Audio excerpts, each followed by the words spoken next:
So you have a new book coming out. It is already, I believe, the bestseller on Amazon in the political section. Uh, Title is why walk me through the title. Yeah. The title is Liars, Leakers, and Liberals, the case against the anti-Trump conspiracy. And why does it work? It works because there are liars, leakers, and liberals who are looking to oust a duly elected president of the United States. The term is near and dear to me because as a former prosecutor, judge, and DA, and someone who's run for office 5 times, I am very offended by people who lie, people who leak, and right now I know a lot about cases, and right now this is a conspiracy to oust a duly elected president. To prepare myself, I think, for this interview, despite myself being a conservative journalist, I tuned into CNN, if you ever flipped that on. That must have been fun. It was interesting and highly concerning.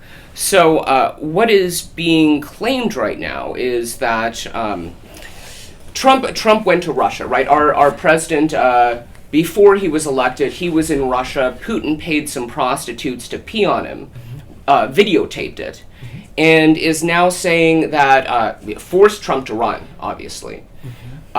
Is now saying that unless Trump bends to his every command, he's going to release that P tape. That doesn't concern you. Release it.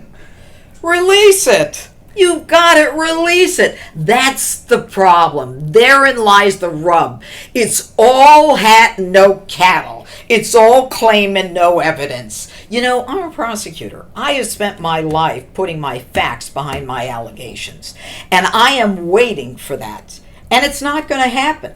So what we have now is a never-ending investigation into a man who never had anyone pee on him.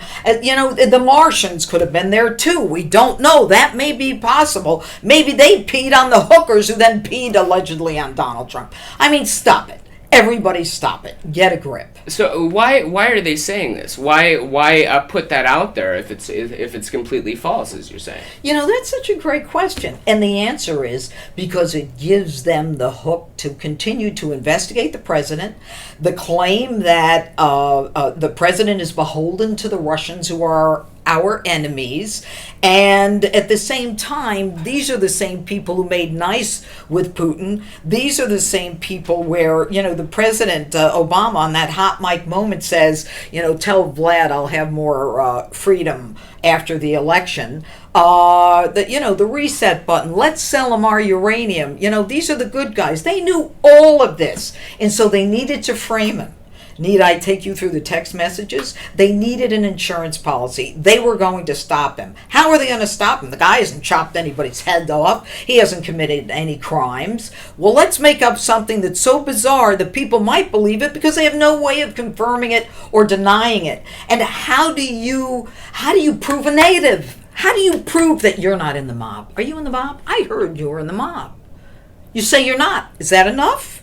Yeah, but maybe not for someone out there who say that the president, you know, is beholden to the Russians. He's no more beholden to the Russians than I am to, you know, my next door neighbor.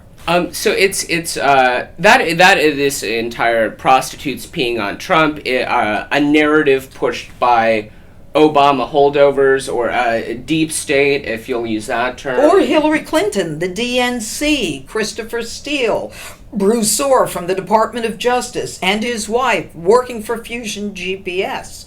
I mean, this is a cabal. This anti-Trump group is a cabal of individuals who are so networked together that when you pull back the veil, you see that they are financially, socially, politically, and ideologically connected. And this is what we owe Donald Trump a thank you for. This is the first time the American people have seen that indeed there is an establishment, there is a swamp. And it matters not whether you're Republican or Democrat. What matters is that you are part of the establishment. And Donald Trump and those rednecks, those people who despicably cling to God and guns, you know, those are people that are just don't matter. Well, you know what? They mattered. And they elected the populist outsider president. And so now they have to do whatever they can to stop him. Another thing that I picked up on CNN the other night, as a woman, where we're living in this rape culture where men have held you down your entire life and since the beginning of time. How does it feel to be a conservative woman? Don't you think that you're betraying all other women? Don't you think that the liberals have a right to kick you out of cafes or... Let me tell you something. I'm going to stop you right there. I have spent my life on the battlefield where the fight between good and evil unfolds. And I have fought for women. I have protected women. They're all talk. I started the first domestic violence unit in the nation when battered women were afraid to come forward. I have been a crusader for women. I have my bona fides. So don't you dare try to tell me that I am forsaking women when I have spent my career leveling the playing field in the criminal justice field, making men accountable for the crimes they commit against women and children and the elderly. Don't you dare tell me that I have forsaken women. And the women who are coming out are forsaking us because of our free thought and because of our belief that we have the right to be conservatives. One of the narratives is that the left is particularly pushing for women's rights. I mean, if you just look at this last case study, Hillary Clinton, she defended her husband, right, from raping women, from many other improprieties. Isn't that a strong woman to be able to defend her rapist husband, run for president, regardless of that, right, and almost persevere? Are you asking me if I'm impressed because Hillary Clinton created a war room to destroy those women who her husband sexually assaulted, and Juanita Broderick, who says that he raped her? I've spent time with Juanita Broderick. She is a very credible woman. If you're asking if Hillary Clinton is a strong woman because she stood by her man, that's between her and her husband. I'm not going to get involved in that, but what I will tell you is this, that Hillary Clinton has shown a predilection to not support women. Hillary Clinton, in one of the early cases from her career, trashed I believe she was a 12-year-old victim of a gang rape by two men who was so abused and so physically assaulted that she is barren to this day. She will never have children. Hillary Clinton defended the pedophiles and said that, you know what, this girl was a little dysfunctional nothing, and she worked against the victim. That is her history. That's who she is.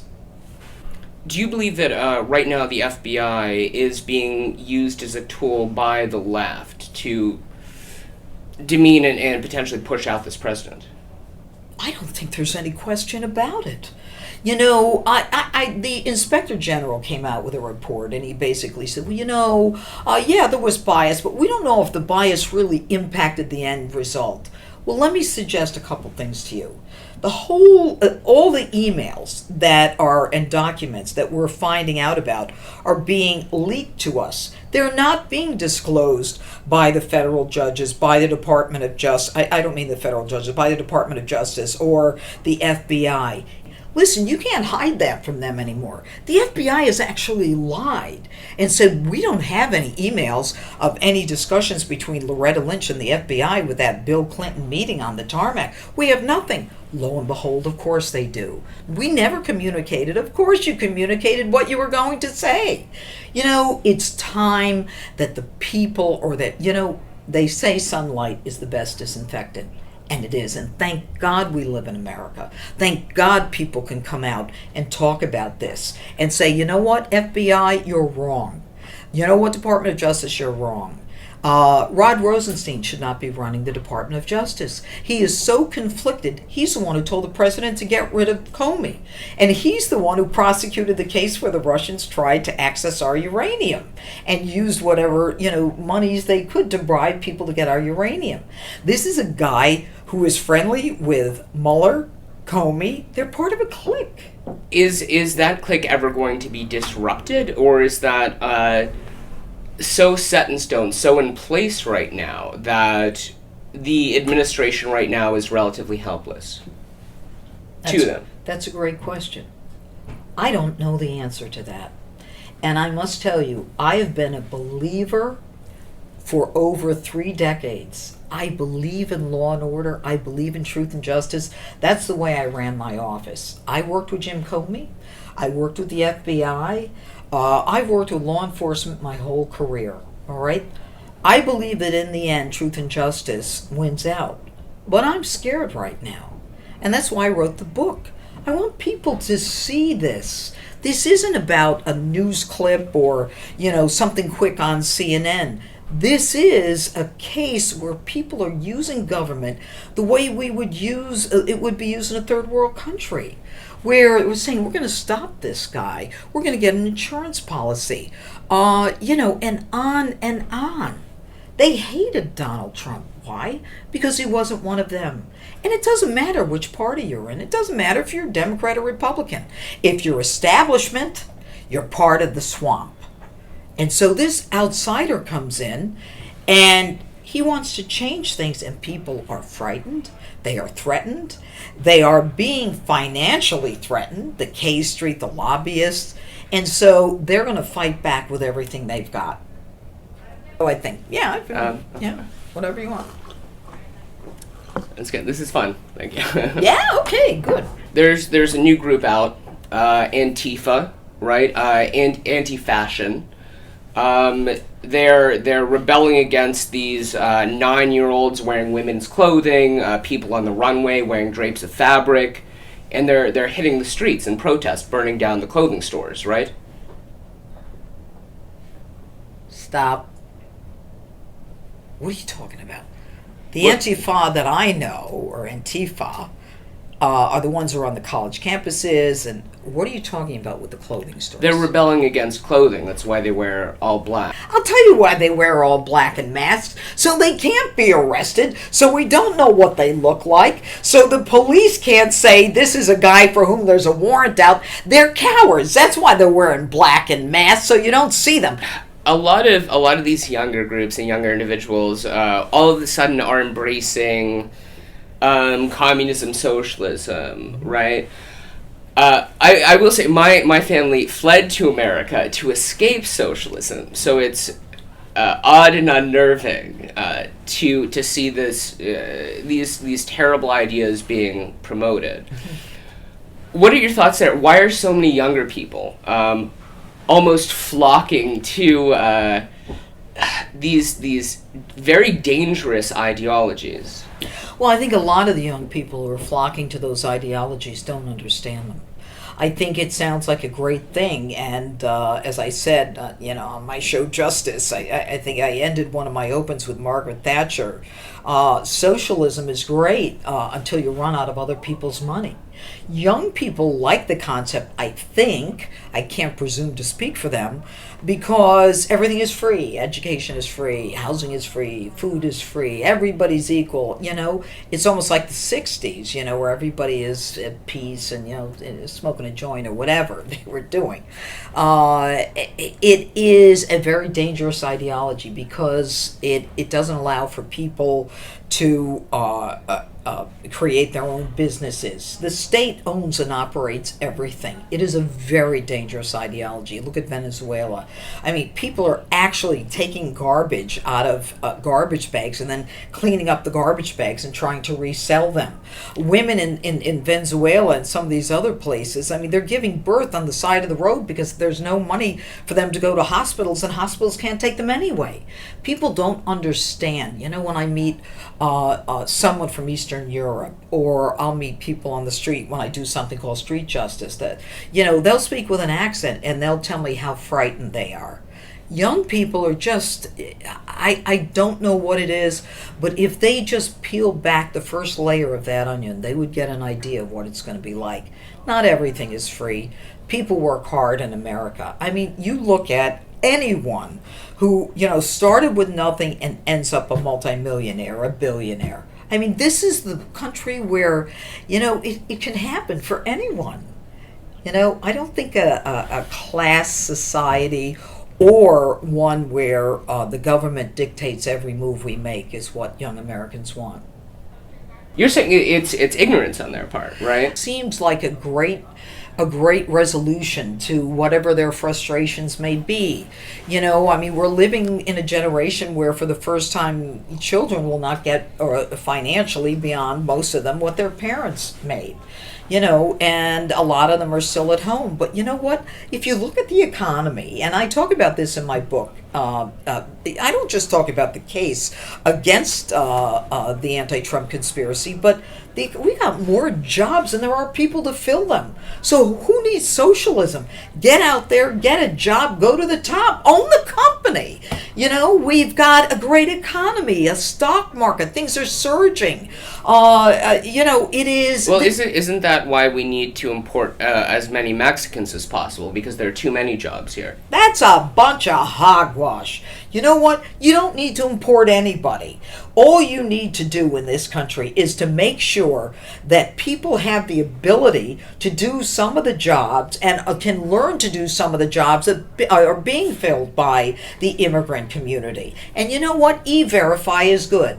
If the farmers want to bring in cheap labor, then you know what? They should be held accountable for dragging them in. Just like drugs are dragging in, the immigrants from the other side of the border, or the other side of the no wall yet border. False narrative after false narrative being pushed by people in the government to the press, to the public. And another thing that you deal with in this book are leaks.